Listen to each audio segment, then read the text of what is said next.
Let me Chairman. Need entry grade.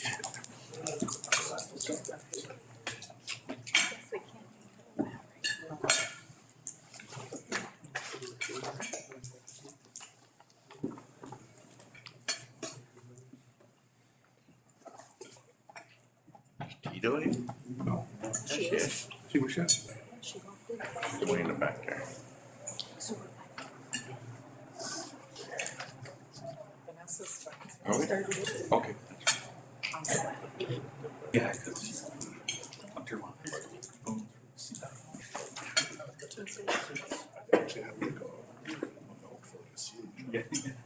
She's done really good.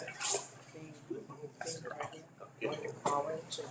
Board of Laws and yuko shin bizgawiye CGA kawa when cup ogi malagan said the ishbebe arzo kana gse ba shwene ma the ogi ma wags and shnabek to kiyo kawa ba gane cup isba se the yo aminu jawinu gapinu gwenu anamene ki amene ki ka the gane said the same ba shwene ma the you know for my when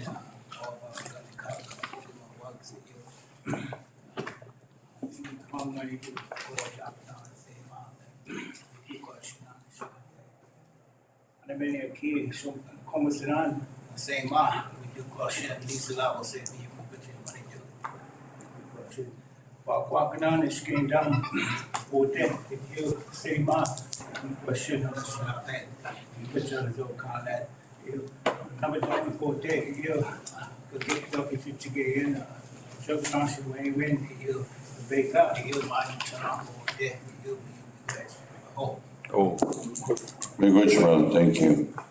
I'd like to say thank you to everyone for coming today, and I'd like to appreciate the IT staff for being here, setting this all up, and also for everyone safely getting here. I know the roads were pretty bad this morning, so I'm glad that everyone who came over today got here safely. So I know that that's one thing I noticed this morning, following a plow truck, so.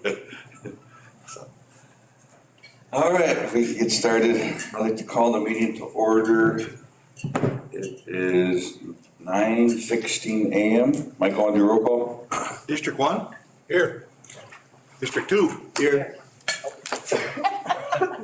Here. District 3? Here. And I'm here, Mr. Chairman. We have a quorum, good, thank you. Next step is review and approval of the agenda. Any additions or deletions? Mr. Chairman, I have two additions to the consent agenda. An opposition letter to Wild Rice bill that's going through Congress, and then some expert engagement letters. If you guys would like to pull the engagement letters for discussion, I prefer that to happen in executive session. Thank you. Executive session, okay, thank you. Can we make sure that if anybody talks in the audience or whoever's talking has a microphone? So that way we can hear. Okay. All right. I'd like to add a discussion, executive session for, I guess we need land office, for our legal department, regarding, home titles. Home titles.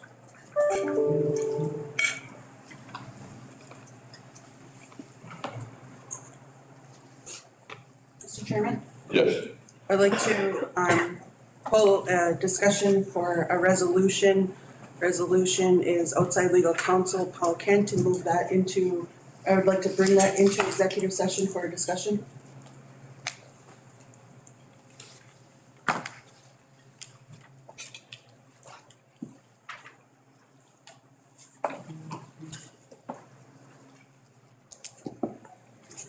Okay, motion to approve the agenda. Motion. Motion by Eugene, Second. second by Michael, all in favor? Aye. Aye. Motion carries, thank you. Next up is meeting review minutes of 11/18/22.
page 5 of 7, we have to add a resolution number on fisheries committee.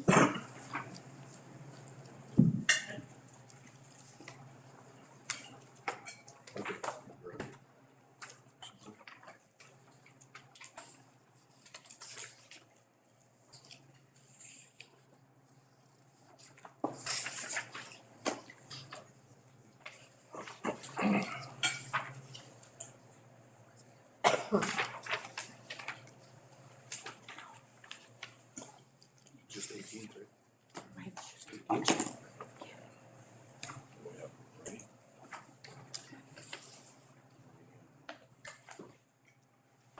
He should.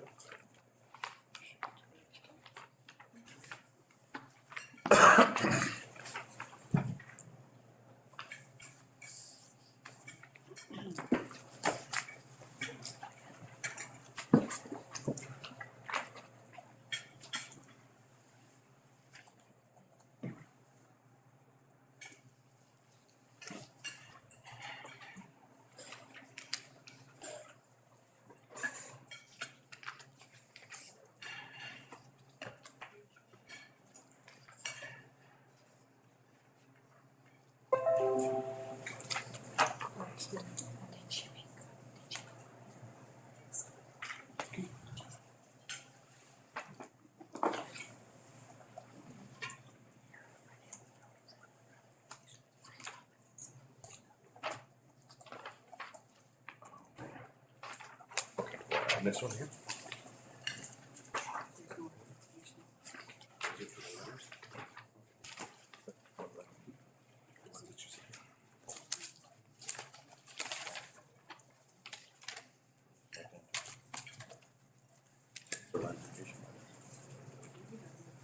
No, no, no. Oh.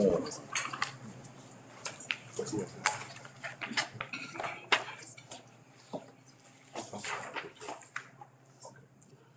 All right, motion to approve the meeting minutes for 11/18/22. With changes. Motion. Motion by Henry. Second by Annie, all in favor? Aye. Aye. Motion carries, thank you. Next part of the report's done quarterly, and this is, we are actually at a quarterly. Yeah. Quarterly.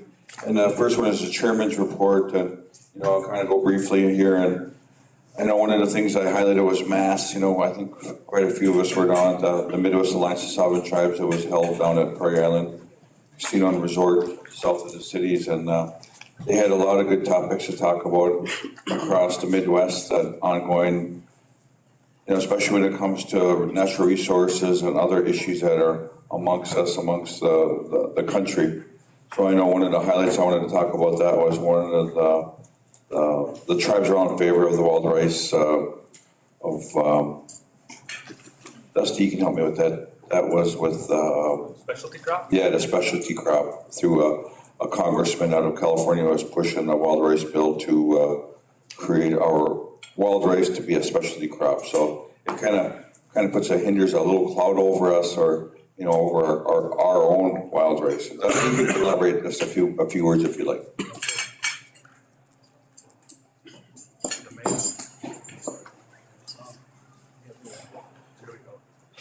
So the main thing, Hi, Bill, I'm Amy Goodman, host of Democracy Now! is what it does is it lumps patty rice with our monomen. That's the big position there. I think one of the things is, you know, they try to portray that there's no more wild rice, there's no more, you know, natural wild rice. That's what they're trying to portray down in that California bill. So we totally, anybody that lives in California must not ever come to Minnesota, because we have plenty of wild rice up here for everybody, so.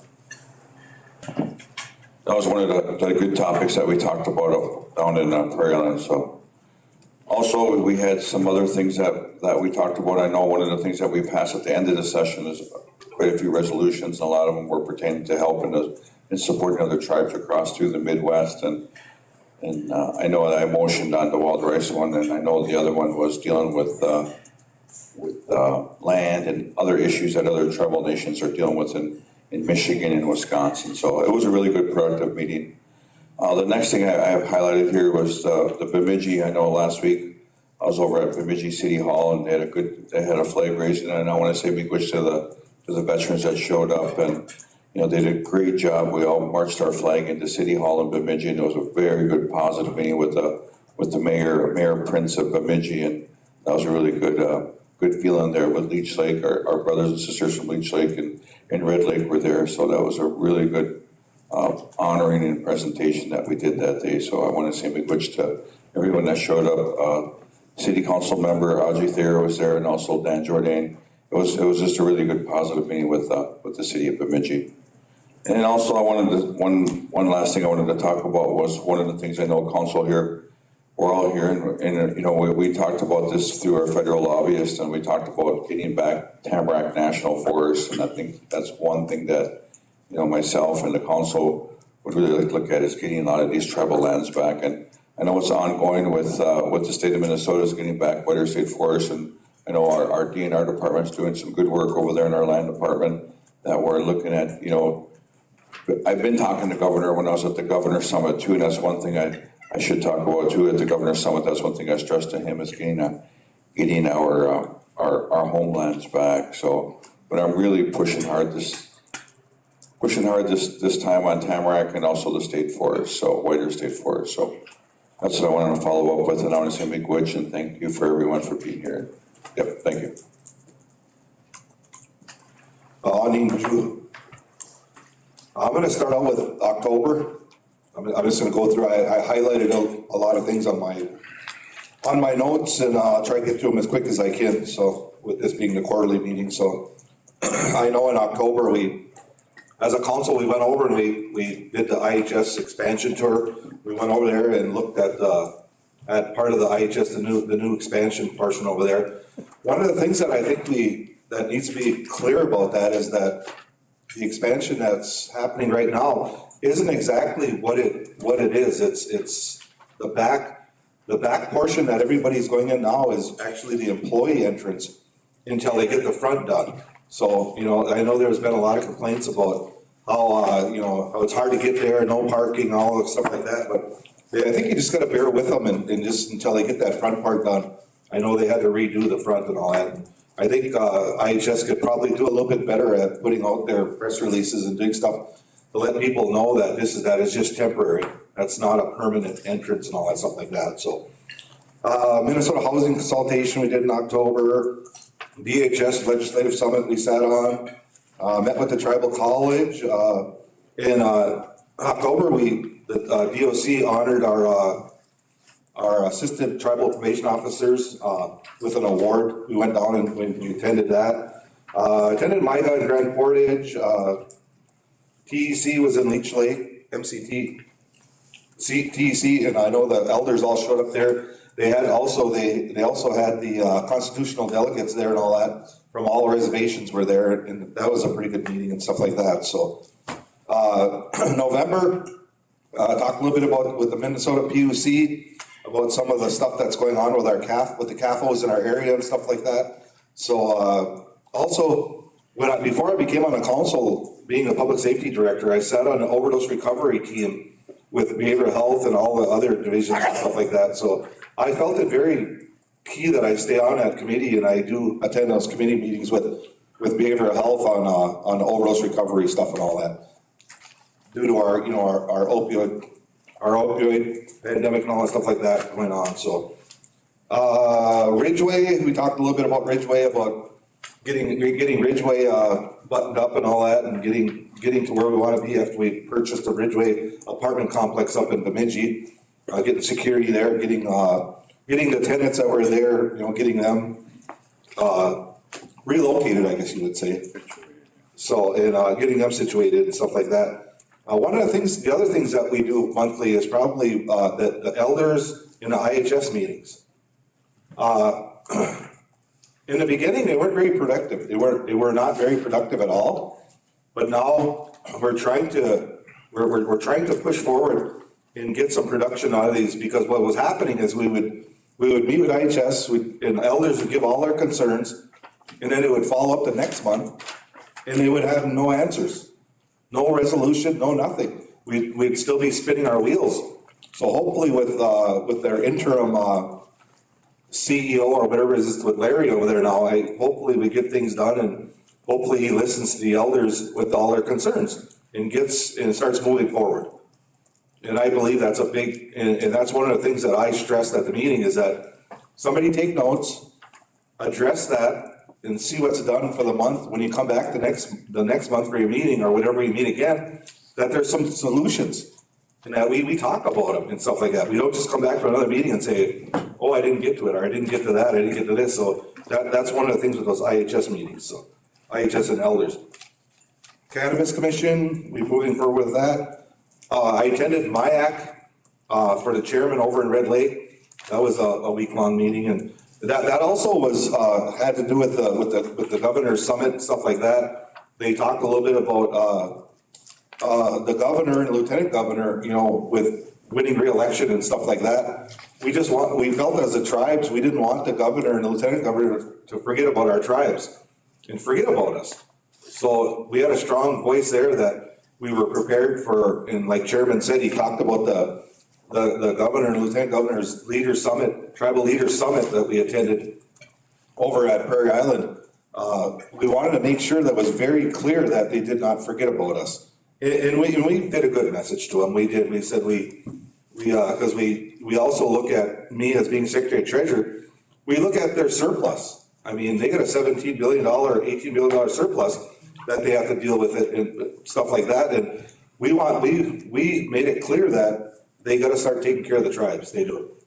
In all aspects, they do. So and not only us, but all the other 10 bands that were there also made it very clear to the governor that we're not going to sit back anymore. So let's see, Minnesota DOT consultation. We met with IHS with the annual funding agreement with Pat Butler and her program and Clinton Alexander. Of course, MIGA was up in, gaming was up in Hinckley. And I'm just kind of looking at my schedule and kind of going by that. Me and District 1 Representative Henry Fox, we're in a process, and so is District 3, in a process of getting our gaming certificate license for the Gaming Commission. We attended the one in Arizona a couple months ago, and then we were out in Las Vegas for the level 2 training, and then we got one last training, the third training is going to be out in San Diego.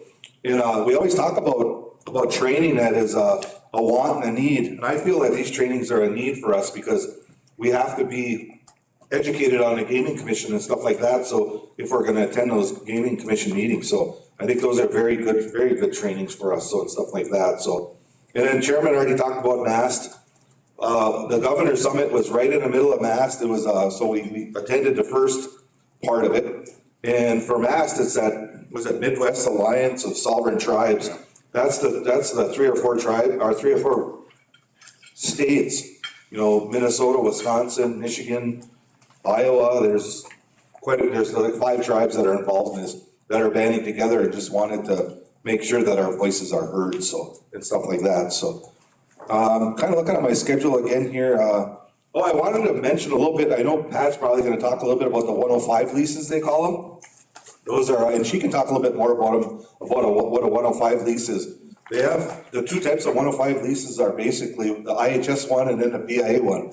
We are currently getting the IHS 105 leases now, and the negotiator on the IHS funding agreement thing approached me and said that we should probably negotiate our 105 leases on the IHS side.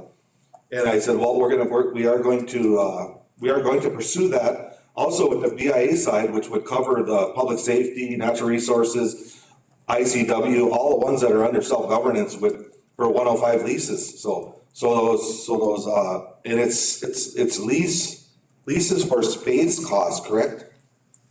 Pat? For all expenses related to the Yeah. facility.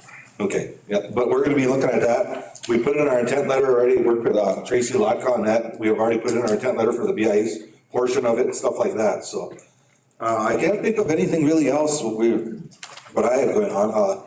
my financial report is gonna be in the paper, and it'll be online here probably by the weekend or whenever the paper comes out, so you guys can look for that. I'll have that done I'll have it finished up by the rest of this week and stuff like that, and it'll be in the paper and it'll be on the website, so. Thank you everybody for coming out today, and, thank you.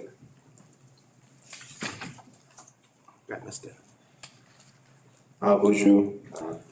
Just want to start off with some of the highlights.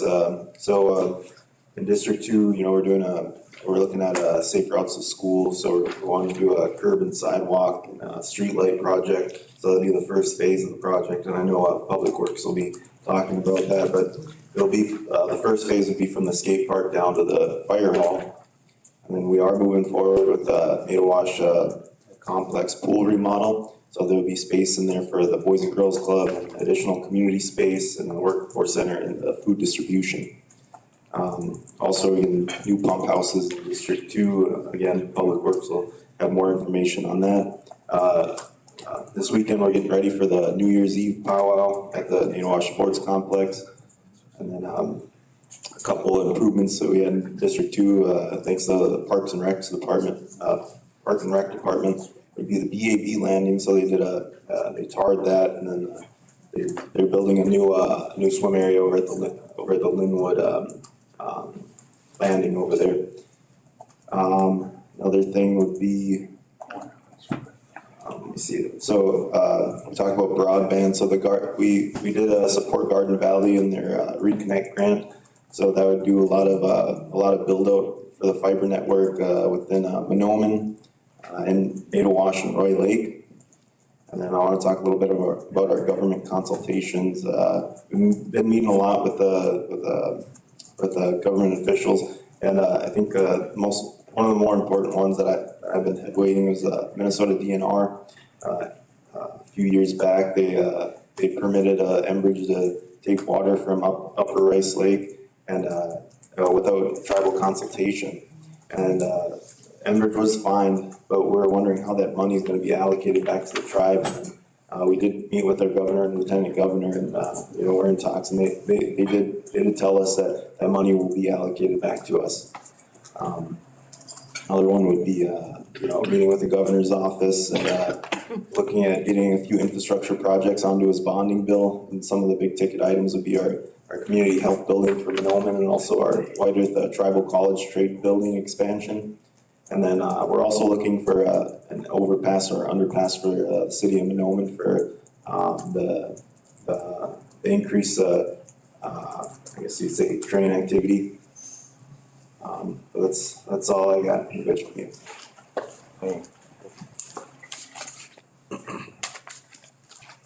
Bonjour, Henry Fox, District 1 Rep.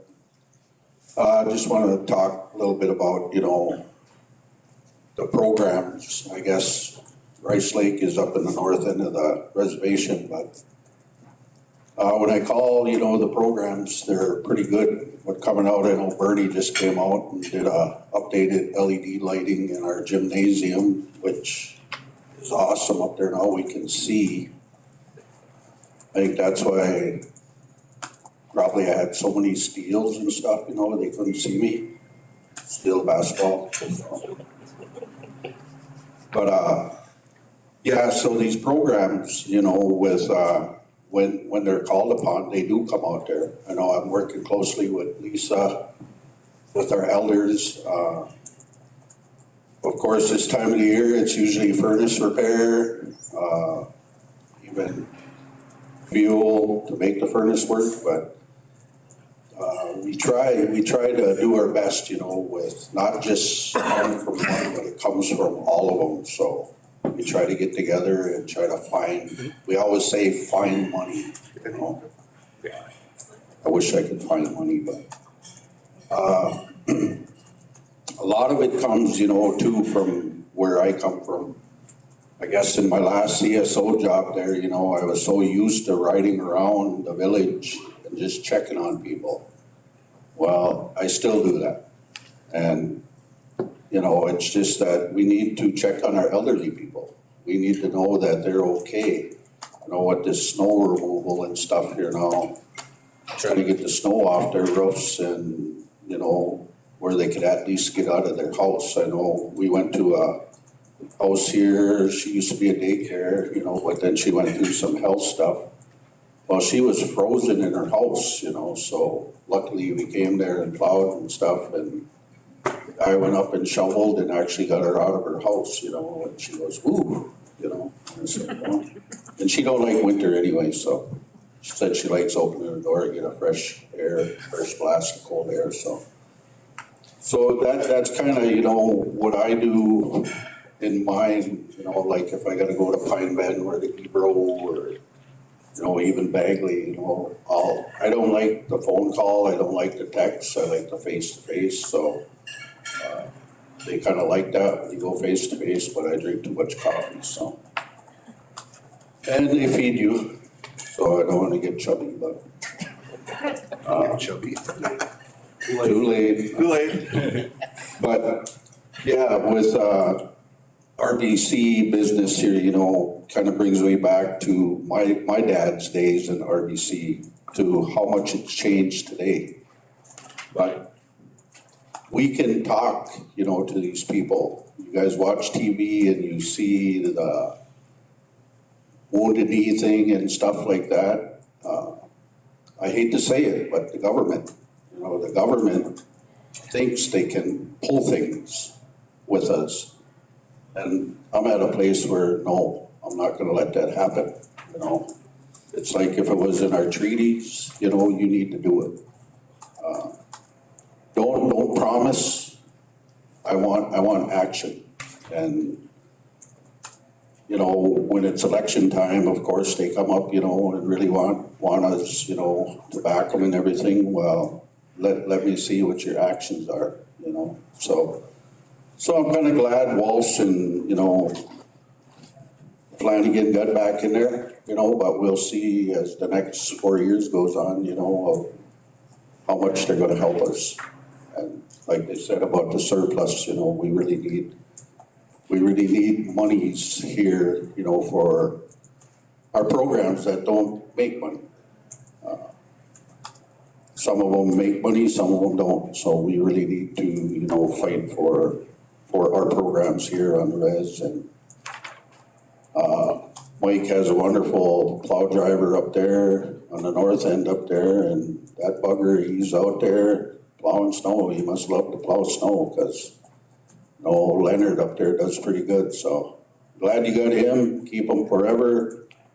And that's pretty much, you know, my report is operations, you know, concerns of, you know, the Rice Lake community and surrounding there, you know, with Ebro, Pine Bend, and South End. They always say South End gets left out, but I make sure they don't, so. But that's all I got for you guys. Thank you all for coming. I thank, you know, the riders there that, you know, took that big long journey again on horseback there. I see Robert Hedberg there. They didn't have no room. I see he put them right in their backyard, you know, in his fenced in yard back there, and they actually stayed, he said. So that was really awesome of him to do that. He probably needed to fertilize his lawn back there though, so that's probably why. No, I was teasing him, so I hope. Would you, everybody, first I want to start off by saying that, you know, I hope everybody had a good Christmas. I know I did. I found out I'm having another granddaughter. My son got engaged. It was just an awesome Christmas for me. There's a lot of stuff going on, and I did owe everything like the Rock had said. But I just want to add a few things. ICW, we do have members asking about the audit, so I'm hoping that they can be at the next meeting to give an update. Now, I don't know how much of the audit they can release, but I'm hoping that, you know, we can get them on the agenda to give an update on what's, you know, the new things in the program. Housing, we've been meeting with the housing board, you know, because the executive director did resign. You know, I hope people are applying. This is a very difficult job. You gotta have tough skin, you gotta have a heart, but you also have to do a lot of you have to do a lot of paperwork, be on that phone all the time, so, well, Bowman can attest to that, he used to be the ED too. But, you know, I hope people apply for that, we do need a good member in there to take care of our elders and all of our people living in our housing houses. They were also down to 2 plow trucks, thanks to our maintenance department, they're gonna get 2 more. So hopefully, you know, I know a lot of people have been complaining that their driveways have not been plowed and stuff like that with the housing, but hopefully, you know, now we can get them out there and have them plowed in a more efficient manner. On that note too, we got day labor out doing some roofs, cleaning off the roofs and doing the vents up there. But also water and sewer has been putting some people on contract to do the same, Bowman or whoever can talk more on that. We've been meeting with the enterprise board, and this board includes our businesses of Wabigon, the medical marijuana, Ojibwe business supplies, Ojibwe lumber, apparel and sanitation. And it's our priority to get these businesses in order so that they can succeed and move forward, because we do have a lot of members that work within, you know, that enterprise. Our programs, they do a lot of work, but what we're lacking is communication. You know, and I have stressed this so many times that, you know, I'm not trying to put anybody down, but we need to communicate with each other. The programs need to communicate, because, you know, it's frustrating for me and my assistant, because she'll send out emails and we don't know if they got help, we don't know if, you know, sometimes they'll call a program and there's, no, you don't qualify, and that's it. We need to refer them to that next program that may qualify, you know, and that's something I hope that we can get going here. And, you know, communication is the key, and we all have to work together, you know, to take care of our members, and especially our elders, because, you know, that's the thing, they get really everybody gets frustrated, but our elders, when they're being tossed from, you know, this one to that one to the next one, you know, that's frustrating. And then for us not to know if you got the assistance, you know, that's even more frustrating. So, you know, if we can just get our communication going and our programs all work together, because we all work for the same thing, and that's our members. I also attended the Mass. That was my first time attending, and it was great. All the tribes are closely watching the Burkeen case that is right now with the Supreme Court. That's an ICWA case that they're saying ICWA is race biased. Now, if the Supreme Court rules that it is race biased, that could affect tribal nations in a real negative way. You know, that could affect our sovereignty, and, you know, it's a lot of things, so we're keeping a close eye on that. I think the ruling is set for June or July. Should know the last day that they can make the decision is June 30th, but they're expecting the results to come out in April sometime. Yep. And then that act, the Wild Rice Act, you know, it would change the status of our wild rice from a natural product to a commercial crop, and blow the distinction between paddy-grown rice and naturally occurring wild rice. And it was stated by them that they said there is no longer any tribe that gathers wild rice traditionally. We right here on White Earth do every year. So we know that's a lie. A resolution was passed at Mass to oppose this, and it sounds like we're doing a letter in opposition today. So, you know, that's a big step. There was a Marshall Plan for tribal nation was brought forward too. This plan is based around giving tribes the restorative justice that we all deserve. And I had to go into the governor's meeting, so I don't know if that got passed. Was the resolution passed on that, Mike? You know, on that Marshall plan? I'm sure it did. Okay, and that one, and it's, you know, because we've been ignored all these years, you know, we're looking for a restorative justice that we deserve.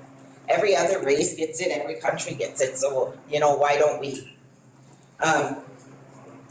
We also met with the governor and lieutenant governor. All Minnesota tribes were present and gave their budget recommendations for the governor to consider.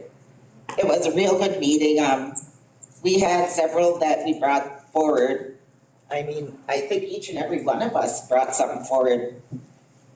And I think it was Doopy out of Fond du Lac that asked that we meet quarterly, all tribes with the governor and lieutenant governor, which I think is a good thing. One-on-one consultations will still happen and we're waiting for that to get scheduled.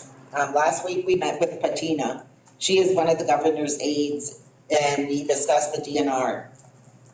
You know, I was able to voice my concerns, how we are not contacted on anything with the DNR, especially when it comes to permits that affects our lands.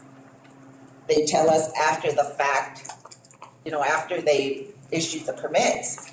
I also made it clear that they were very disrespectful when we did meet with them. So hopefully changes will be made within the DNR for us to have the final say when it comes to anything within our treaty lands. Because, you know, that's what we're here for, is to protect our land, our water, our wildlife, our fish. What else was there? Well, nobody gave an update on the wellness center up here in Monoman. It began at 28 million. When the Schwadicks came in, it was at 15. Now it's back up to 30 million. And this is gonna be with the we're asking for a bond from the state of Minnesota. I did agree, you know, because I know Monoman does need some stuff. But after it went up to 30 million, it's like, well, you know, we do need treatment centers. We do need a treatment center. We do need something for our elderly. And, you know, homeless shelters. I struggle to try to get our people somewhere, you know, that are homeless. Another question I had, will this wellness center serve all our communities and members? Because I got people out in Pine Point, I got people out in Elbow Lake, we got Rice Lake. Are they gonna be able to get here to utilize this? You know, right now, with all our deaths, we should be looking at a funeral home. Right now, area funeral home doesn't use the county anymore. So we're down to maybe 1-2 funeral homes here on the res that we can use. I mean, you know, the county is a big help when we do have to bury our loved ones. And right now, we can't do that with this funeral home. And my family has used this funeral home for years. You know, 30 million towards a funeral home, it would be self-sufficient because our own money that we give out for funerals would come right back to us. But, you know, this is stuff I've been talking about for a while. And, you know, with the ODs, we do need a treatment center. I mean, right now we're placing our elders off res to live their last days out. You know, our people that need rehabilitation are being sent off res. I got an uncle up in Grand Forks right now. Can't walk yet because he had a stroke. Can't bring him home because we have nothing for him here. You know, it's just little things like that we should be looking at instead, I do believe. And I'm not against Monoman getting anything. I do believe they do need a Boys and Girls Club. They do need an EMP. But so do our little communities. You know, I have Elbow Lake that don't have nothing for their kids. They've been asking for a community center. But every time I bring stuff forward, it falls on deaf ears. And, you know, I just feel so disrespected. And I can't even go into a program and talk to them and I get, you know, the PD gets questioned why it's there. Everybody else can, but me as a District 3 rep, I can't even be out there to find out the problems for my people. Or I get questioned, and it's, you know, it's getting to be up to a point where, what the hell was I elected for then if I can't be the voice of my own people? It's really bad. I mean, you know, it's not everybody on council that's like that. Mike LaRock assists me a lot. So, you know, and the new ones do, but it's like, you know, am I being disrespected because I'm a woman? Because I'm educated? I don't know, but, you know, I'm up to here with it. I didn't mean to be negative, but I just get so frustrated. I've been on this council for 2 years, and I have, you know, some good support out there. But it was stated in a meeting that one RBC member cannot do things on their own and need to include all the RBC. Well, I can't. You know, I include the RBC. Everybody else can do everything on their own, but not me. Anything I bring forward falls on deaf ears. my district is not moving forward because nobody will listen to what I have to say and what my members tell me, and I'm really sick of it. Miigwech.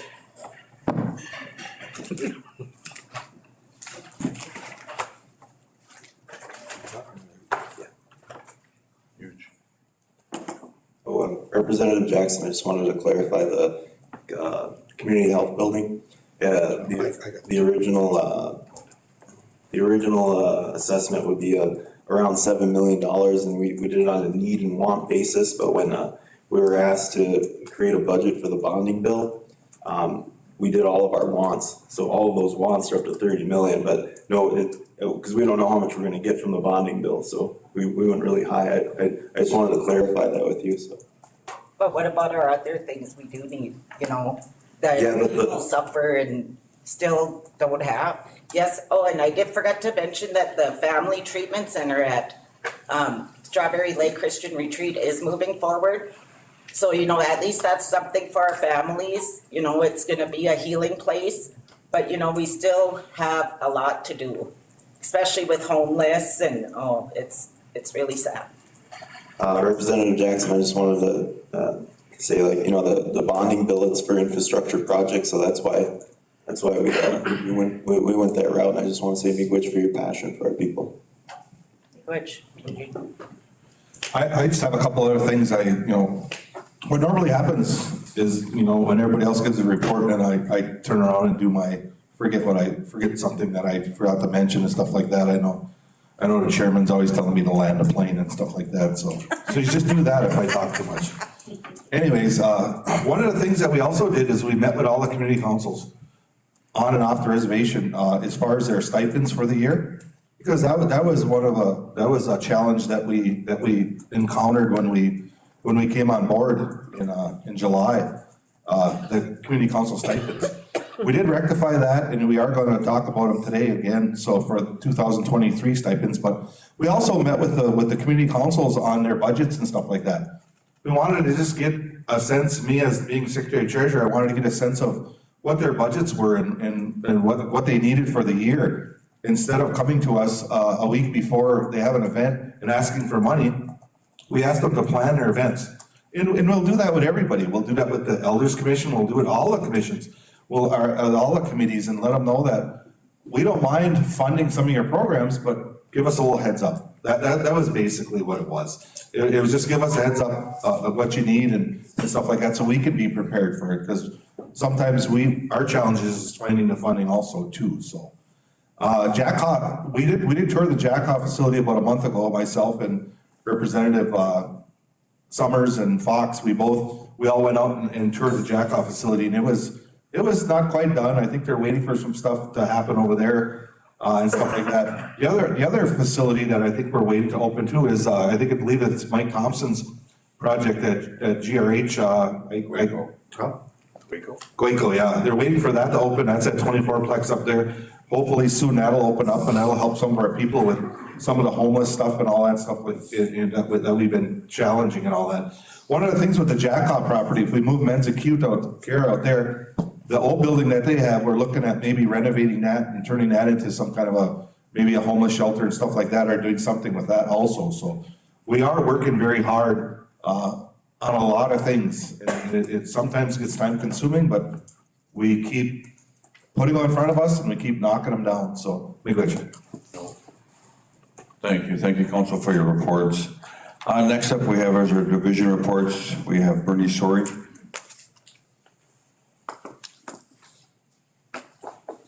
Okay, I'll keep it short and sweet. Hold it in, I think. Barry. Just hold it down and it'll go green. There. Yeah. I'll keep it short and sweet. We mopped, we cleaned, we plowed snow, we salt the sidewalks. Next.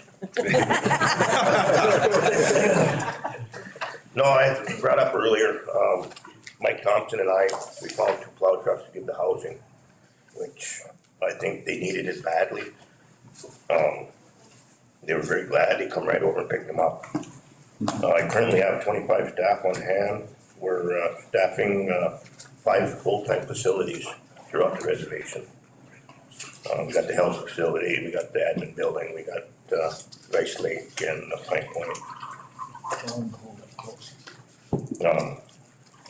We do all the ordering, all the supply ordering for all the sites that we maintain.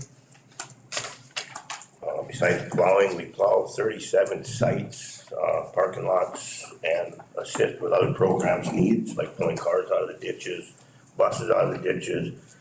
EMP staffing, when they get a car stuck in a driveway, we assist them in pulling them out.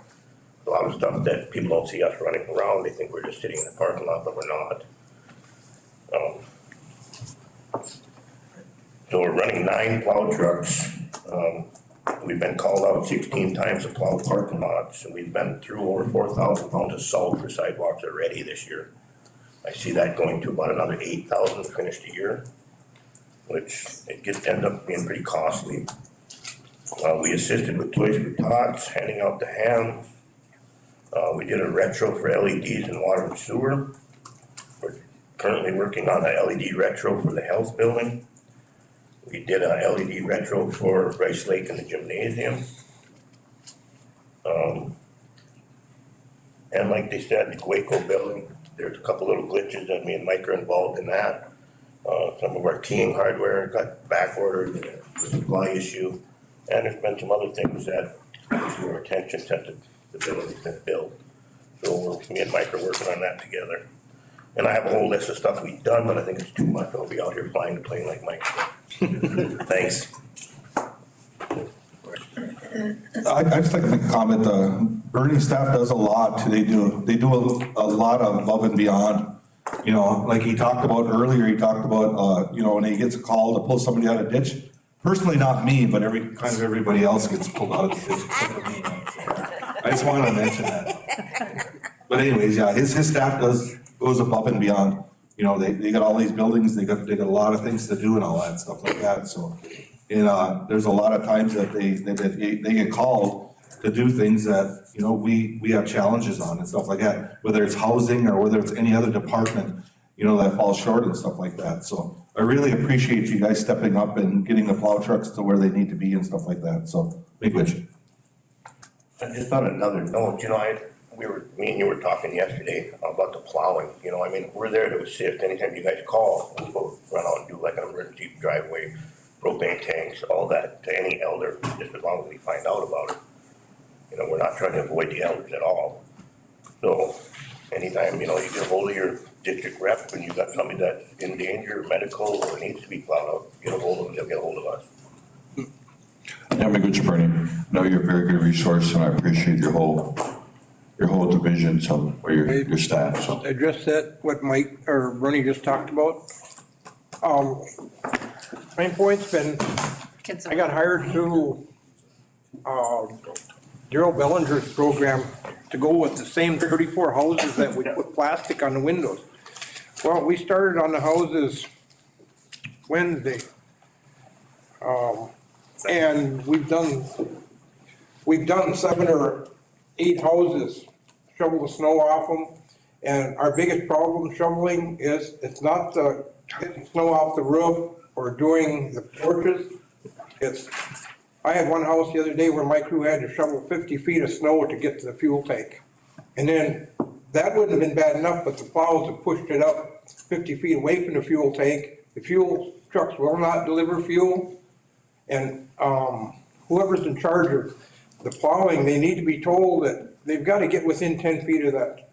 We don't mind shoveling 10 feet of snow between the fuel tank and where they plow. But 50 feet is ridiculous to leave it that far away and then to put snow up against it besides. So I wanted to mention that we've run into that, and we're only into 8 houses so far. So we've got 27 more to go, so. I mean, if you run into one where you need us to come out, we'll come out with skid steer or a plow or a truck. Same with Mike Bowman. I mean, we're all here to assist. A lot of that is the housing crew working with you know, their drivers. They're allowed to come in and out, and sometimes the banks get in the wrong spot. These are on non-housing houses, what we're doing. Right, and I don't assist in them unless the council asks me to assist. We're strictly the commercial sites. So. All right, thank you, Bernie. Yep. Thank you, Sam. Thank you, Bernie. Next up on the agenda is Mike Bowman. Michael, come on up. I think you can sit next to Jake there if you want.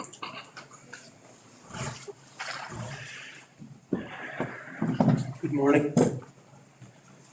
Appreciate your time. Some of the updates in Public Works. Some of the big ticket items for us is the pump house replacements in Naywash and White Earth, and currently both of those are under biological studies. Those will continue. It's about a 4-month process, and they'll continue to about the last week in January, and then at that point, there will be a non-biological assessment done, which will only take about 2 weeks. And then we'll have the data to figure out what to replace, how to replace it, what to use as far as treatment goes, filtering contaminants out. So that process is going. Pine Point and Chippewa Ranch, there's preliminary engineer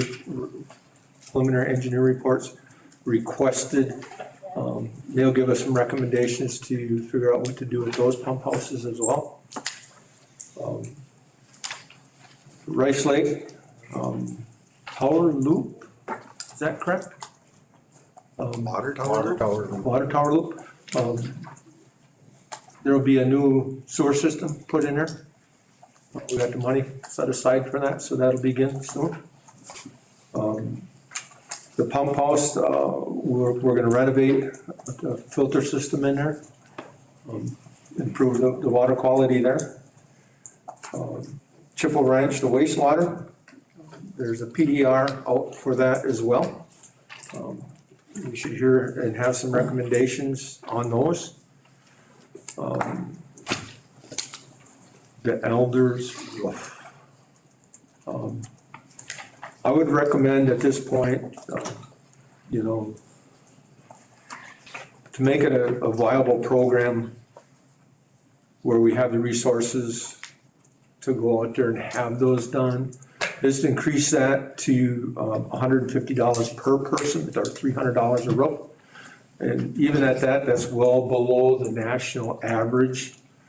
And I think it will make that a better program in addressing some of those elders' needs. Right now, we got like 560 some elders on our list, 27 people that just doesn't cover it. The snow plowing, it's been recently increased to $48 a driveway. We have the resources for that. The drifting is an issue, and typically what's done with, and how we address that is the elders will call Betsy again and inform, that there's a drifting issue in their driveway, and some of them are prone and some are not. But we'll go out there again and address, because a lot of them have medical issues, appointments they gotta attend to. And if it's too much for a plow pickup, our equipment gets involved, our heavy equipment gets involved, and then we charge the program back for that. Typically, it's a 4-inch minimum snow before we send our drivers out to plow. But then again, too, the drifting is an issue, and we'll continue to address that as it freezes. Transit has received a grant, as you all are well aware. Tracy, if you can help me explain this process, that finance is in charge of developing that facility, correct? Do I understand that right? So finance works with the grants and the contract side, so finance works with like the purchasing and the, they'll work to ensure like the construction side flows the way it's supposed to. If that makes sense. Okay, So like but they'll work with you, so they'll make sure that, that the roads department gets everything they need, but they'll make sure that everything that we require as far as construction contracts is followed. Okay, There's certain things that, CFRs require to be followed in regulations. That have to be in these contracts. And Lisa's team is very knowledgeable when it comes to those requirements. So she ensures that everything that has to be done within that construction progress is followed. If that makes sense? Oh, yeah, it makes sense. I met with Lisa and I turned over all the documents that we had. Up to this point, we had schematics, we had scope of service.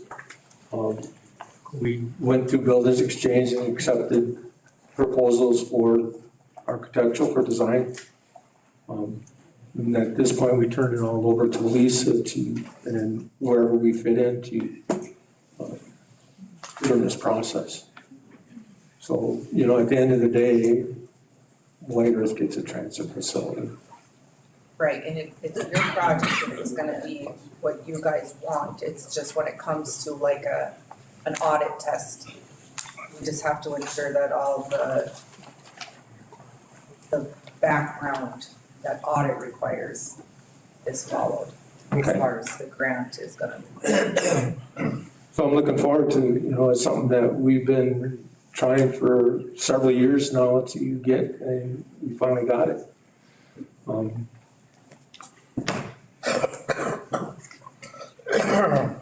I got the change order for the street lighting for North Twin and Blair Road signed. So we're gonna be adding some street lights there, which is good news. The next one we're gonna be working on is the Village of White Earth. Get some street lights in there, and I understand Representative Jackson wanted some lights out on Strawberry, so we can start working on those as well. Our paving projects went well. We didn't finish them all. We have a workhorse to be on Strawberry Lake Road next spring yet. And then striping, and it'll be done. Our equipment is on order. Some of it won't be here until March 2024 though. I think that's about all I have.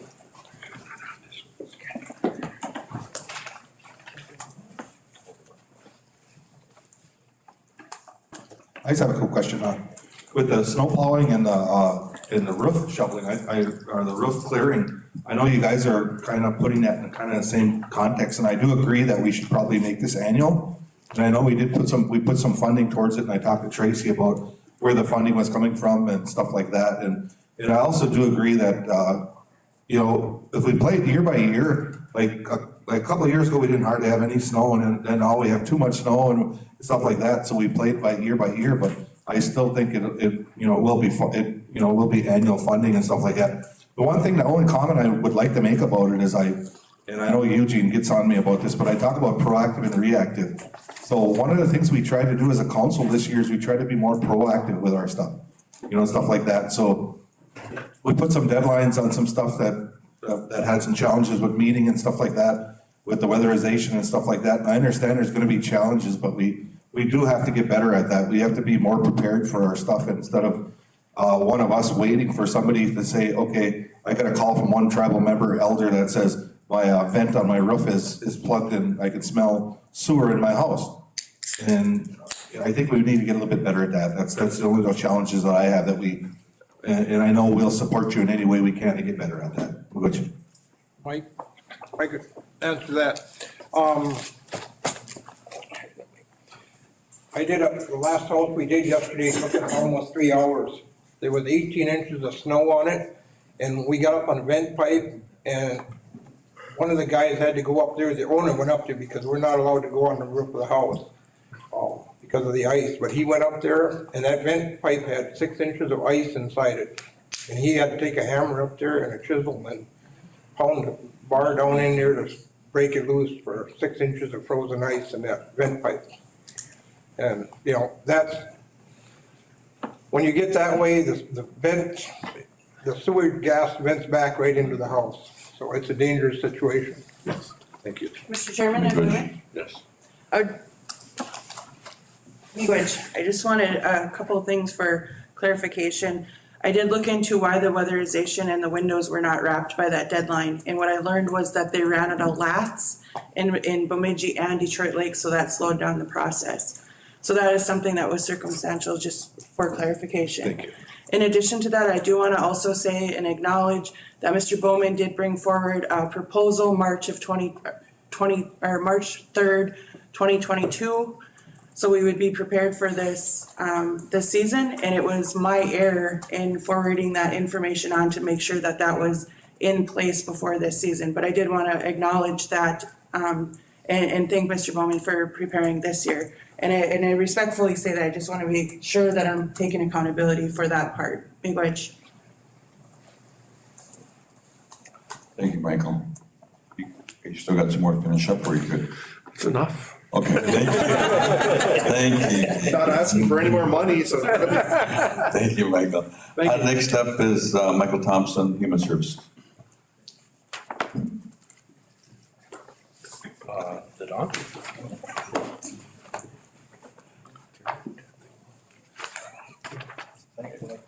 There it is. Can you hear me now? Well, let me just start with, we have something on our meeting agendas every month. It's called Active Efforts and Follow-Through. And that is, you just don't refer somebody to a program and that's it. You make sure you follow through, tell the person to either call you back or you'll call them back, or you'll check with the person you referred them to. And along with that, we're compiling a list of all of our departments that have emergency funding or anything they can do in an emergency. And that's gonna be put in a pamphlet, and every manager, every coordinator, every worker is gonna have that list. So, and we'd like to collaborate with other divisions if that would be possible. So, moving on to Weyoko.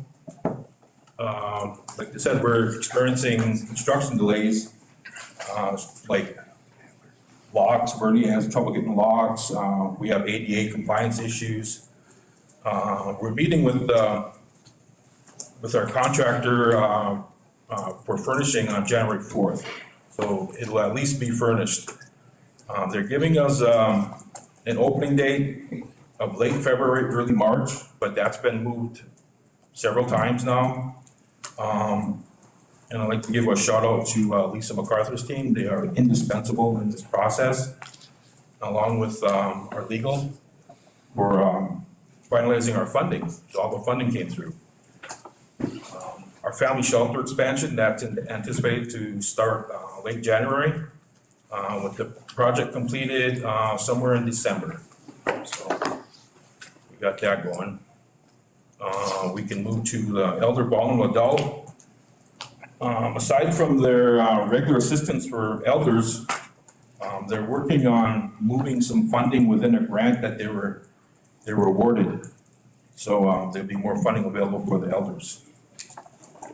They're currently in communication with the state.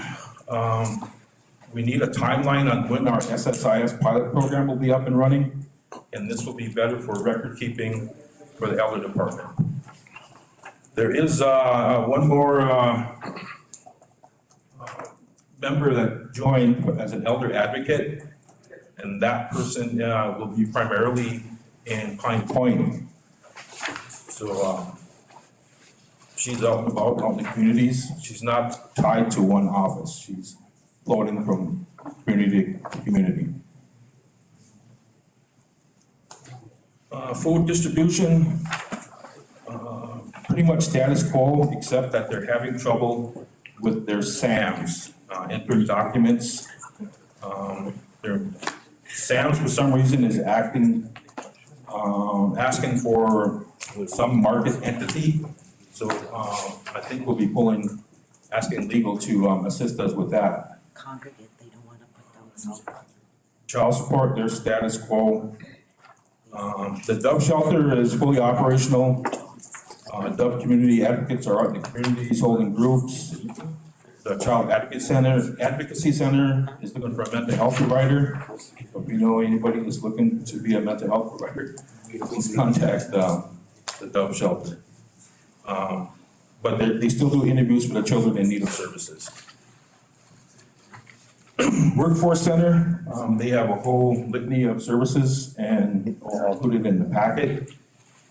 The elders winterization plastic assistance, number served was Rice Lake 25, White Earth 18, Ogama Callaway 10, Pine Point 33, Wobbin Elbow Monoman 29, Netawash 14 for a total of 129. And like give a shout out to Sam, he was very helpful in the Pine Point area. That's what he felt too. And there's actually three tribal members that are assisting as kind of like coordinators within their communities. That's helping out tremendously.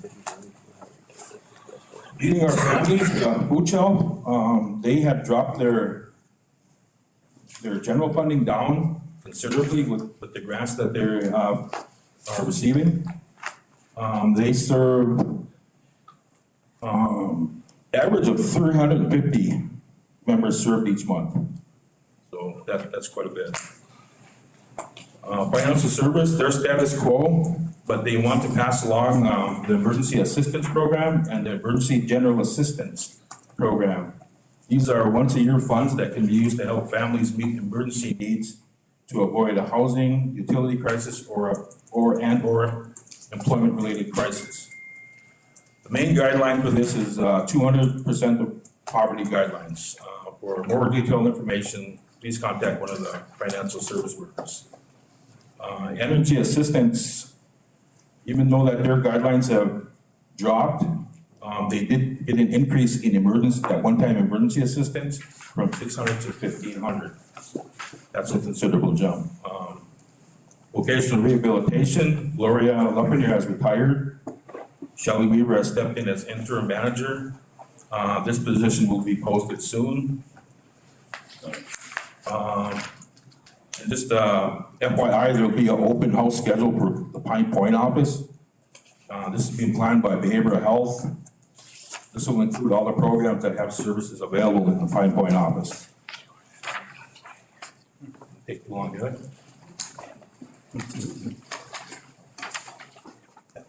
I got some, oh, what's up? Mike, I just wanted, I noticed you didn't mention it. I know you have the Elder Advocate Program. I talked with Executive Director Lori York about, adding some elder advocates in each community. And we talked a little bit about what it would be the billing process of it, so where we sustain it. I know you were working on a program with that also, Mike. I was kind of wondering if you could talk a little bit about that. Yeah, apparently the counties can bill for services, for elder protection services. We want that ability, and along with the SSIS pilot program, that's right along with that. We're in talks with them on that. So thank you, Mike. Thank you, Michael. Next up is Dustin Roy from Natural Resources. All right, hello, everybody. A lot going on in natural resources. Going on the list of departments in no particular order. Forestry department's been busy. They just finished up an expansion of the Rice Lake powwow grounds. They're busy doing a release project on some white pine on the other side of Roy Lake, as well as doing some red pine thinning in the Rice Lake area. One thing that's pretty cool is we were able to get a new skid steer with this neat attachment that grabs a log, bucks it, and splits it. So that's really going to help with the spirit wood needs.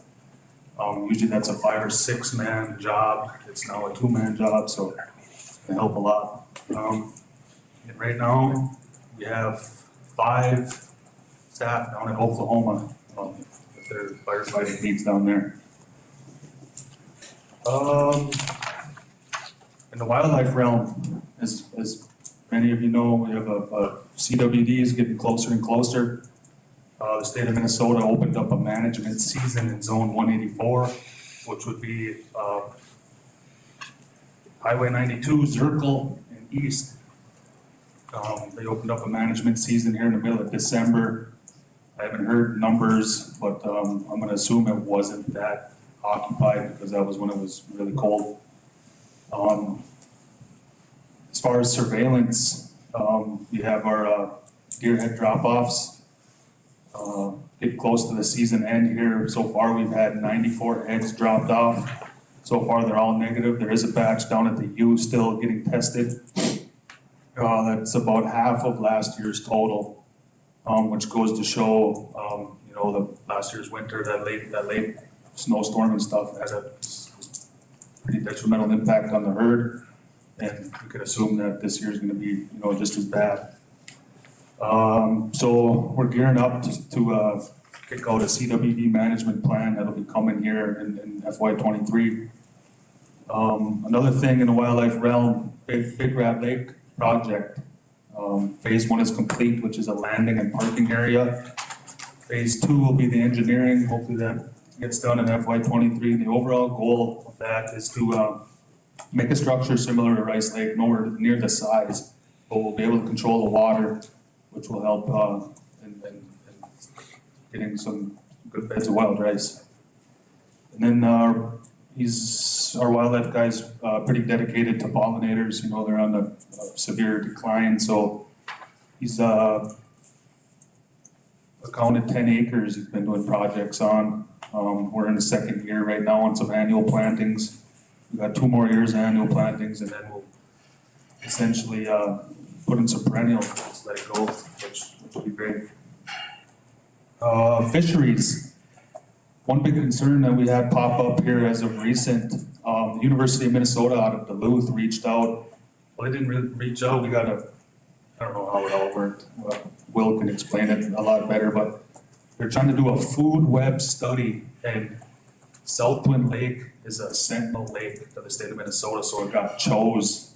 And what they want to do is they take the belly contents of fish that they want to net, and they see, you know, due to climate change and winter's shifting, they want to see what the fish are, if there's any kind of change in their diet. We wanted to propose some different, you know, instead of them going and setting a bunch of nets, they only need 55 fish. As you all know, you know, and potentially catch 4 times that in a net. So we're trying to come up with some solutions.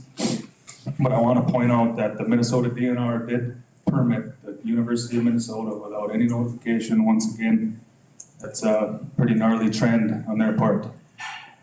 So yeah, we're going to work with the Winona Rod and Gun Club, which they have their annual derby here, second weekend of January. We're hoping to just take some fish from that, and you know, be good to see the data and see, I mean, if there's changes on what the fish are eating in the wintertime. Another big thing that's happening in fisheries is we're finalizing a new water system down there. It's a monster water system that's going to be able to pump the necessary amount of gallons to hatch fish the right way. You know, in the recent years, we've been kind of had this rigged approach, which is, you know, we have water's high in iron, so it works and it doesn't. So this new system's going to pump the water, filter the water, have the ability to cool it if we need, or heat it. And Beach Lake is gracious enough, they're going to donate us some whitefish here in the winter to plug into our system and see if it works. That way, you know, we can get all the fine tuning done before it's time to strip walleyes in the spring. Parks and Rec, there's a lot of stuff going on in the Parks and Rec department.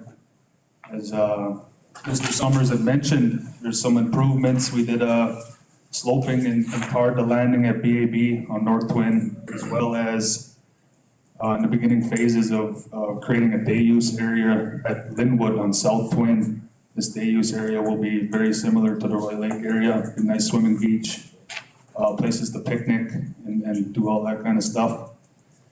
Some things in the works for FY '23, ice cracking. So we have a newly purchased property on the other side of our fisheries office.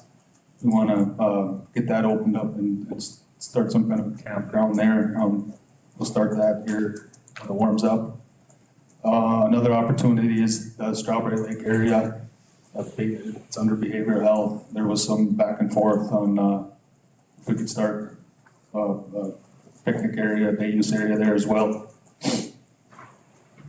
Another thing Parks and Rec is up to is increasing opportunities just for access to our resources. We've had a lot of concern, a lot of issues in the previous years of all these lakes, you know, that we got, but nobody can get to them. Nobody can get out there. You know, a lot of people are in cars and stuff. So we had purchased a new plow truck, and our Parks and Rec guy is going to be tasked. He started already on opening up. Right now he has 8 lakes. He plans on putting a big network of roads on so people can get out fishing. Another thing that we're going to start is an incentive program with our area schools. We're gonna go out and buy a couple of dark houses, spear houses, and get into the area schools and start an incentive program for the kids, get them out and just experience dark house spearing, which, you know, was a big thing in the past, and it's kind of on a decline. It's very fun, very exciting, and we could definitely open it up to the elders and get the elders back out spearing too. That'd be awesome. Pine Point community, they have plans. You guys looks like bought a pier, so we're gonna help you guys in the spring, get your pier. We can do some stuff at Rush Lake as well. All right, moving on to our ag department.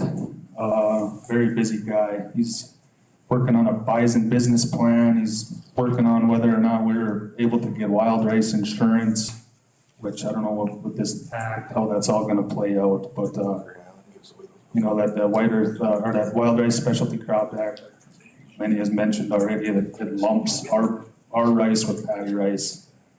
It opens the door for federal funding, yeah, but they're obviously two separate things that shouldn't even be mentioned in the same sentence. Ag guy's been busy working on CAFO concerns, as many of us have been doing, revising ag leases. We bought a new piece of property up by the Bagley Casino that needs some erosion stuff fixed. There's a bunch of meetings coming up, Indigenous Ag Conference, Fond du Lac here next month, NRCS meeting next month. Our food sovereignty specialist, very great at what he did. He is resigning. His last day will be January 3rd, so we will have an opening in the food sovereignty. He was starting out like a meal kit grant and had all kinds of things in the works. Land department, busy as usual, just working on procuring. It was brought up the Ridgeway property, doing the transition to behavioral health. Assisting communication with the electronic vehicle charger stations, researching the Manitowoc Mall, so all kinds of stuff there. Wild Rice Department, that position is open. That was my old position. So we have interviews next week. We've got a couple good candidates. Last year I started in the Wild Rice Department. I started a monitoring project. We got some state dollars to go research abundance, basically stems per square meter. Just starting a baseline, you know. So there's a meeting on that coming up end of January. Another big thing in the Wild Rice Department is we've been working with the NEB Center, Joe Lagarde and Terry Janice, on amending our conservation environmental codes to reflect the rights of Monoman that was passed in 2018. Along with that, there will be some education opportunities that we'll be proposing along with the budget that'll be coming soon.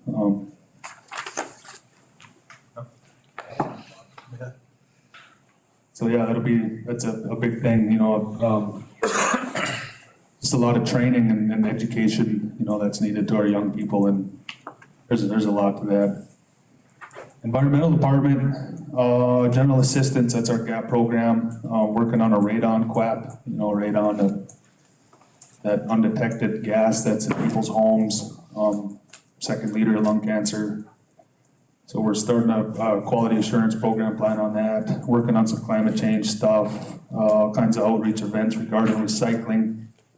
Underground storage tank's been busy doing compliance visits and keeping up on credential training. Pesticides, she's very close to finally getting her federal inspector credentials. It's unreal what that takes to get. So she's just about there, working on a bunch of GIS stuff. One thing that's coming up here in the middle of January is a long-term plan for our C&D landfills, what we're gonna do with those. Some stuff that got finalized was a household hazardous waste plan. And our 106 water quality department is also vacant. And again, we have interviews for that next week, couple good candidates. Need a new quality assurance plan for that. Another big thing for environmental department, we have been approved for Progressive Egg Safety Day, which is an event that we did pre-COVID. We'll have it here at the casino. We'll invite 150 students and just go over farm safety, household safety, all kinds of stuff, chemical safety, cleaners. It's a good day. As all of you know, we had the proposed Zern CAFO moratorium's been approved and passed by the RBC. Now we have another CAFO just west of us, just off the reservation. This one's a dairy CAFO, 21,000 animals. It will be the biggest concentrated animal facility in the state of Minnesota. So we've been working very diligently with our legal department, environmental attorney, on gathering historical and cultural data for that area, the northwest corner. So if anybody has any kind of story about the northwest corner of the reservation on gathering, or if we gather, that would be great. We're accepting anything. Our focus right now is on our tribal treaty rights to hunt and gather, as well as make a meek and modest living. A lot of people use that area for the bait industry, bleaching and trapping minnows. Once we're ready, we will do similar to the hog CAFO. I will send out an enforcement notice to Riverview Dairy, essentially a cease and desist. Conservation Department, very busy as usual. 414 ICRs were issued as of the middle of December. One thing we want to point out is 114 of those 414 were wild animal. Al states that 90% of those were bear complaints, and just about all of them were from this apartment building in Nadawash. So there's a need to do some fencing around the garbage bins and stuff like that. We've been busy working on placing signs on our newly purchased property. We got a lot of trespass issues going on. Also issues with the Lessard's ad property. And they've been tasked to monitor the Zern CAFO daily to make sure that our moratorium is being held up. Working on a bow harvesting management plan, our forestry, conservation, and legal. All kinds of stuff there, balsam bough, cedar. Now they're moving on to red pine and white pine. So it's hurting our young trees. Some accomplishments in the Conservation Department. Ashley Zern has made it to the Native American Fish and Wildlife Service Great Lakes Region Shoot Team as an alternate. So that's pretty cool. Cole Thompson completed the Indian Police Academy down in Artesia, New Mexico in October. So he's our newest CO. And we're finally getting some new CO trucks, which is great. 1855, next meeting is January 12th from noon to 9. Timberlake Lodge in Grand Rapids, Minnesota. One thing I want to point out is that Louis Johansson from the Iron Rangers has dedicated some time with the DNR, got the DNR to sit down and talk about treaty rights agreement, much like 1854. So that's good. And then some past stuff I wanted to bring up. Council had talked about it. We had a call with the governor's office about the lack of the DNR's consultation on permits, which would be water appropriations permits, aquatic plant management permits. There's a bunch of permits that they issue without any notification. So an ongoing problem. And us as a department have a meeting with them on January 11th. It's a quarterly coordination meeting that we have. As well as another upcoming meeting with the MPCA will be February 3rd. And that's regarding their role in the CAFO process. The thing about CAFO is that I want to bring up, October 21st, we had a meeting with the MDA, a consultation actually, and the commissioner told us that this is just the start of these operations. You know, there's no more 100 head farms anymore. I mean, they are, but they're on a decline. These industries are getting huger and huger, which greatly, you know, can mess up any kind of environmental stuff. So we have 2 that are coming now. MDA basically said it's just a start. It's a big industry like Hormel and Cloverdale. They want to come up here. You know, they want to seek this new ground. So I don't know if it's proper for me to ask, but I think we need to get together, all the bands, and you know, this is not just us, but it's gonna creep up to Leech Lake. It's gonna creep up to everybody. So a couple more things. I'm taking up a lot of time. We do have a fishing derby here, February 4th. This year's derby will be on Tullaby Lake. We can expect again 600 to 700 attendees. This will be our 3rd annual. The last 2 years have been absolutely awesome. It's a great family event, all kinds of prizes, great fish prizes, you know, if you get in the winnings with the fish. I just want to thank you guys for your generous donations, and we hope that this year's donation gets approved as well. Youth education, since I began director, one of my main pushes is just to get our kids back outside. So we will be, we'll start to see a curriculum. We're gonna start a curriculum here and hit all the local schools, outdoor education. So yeah, thank you.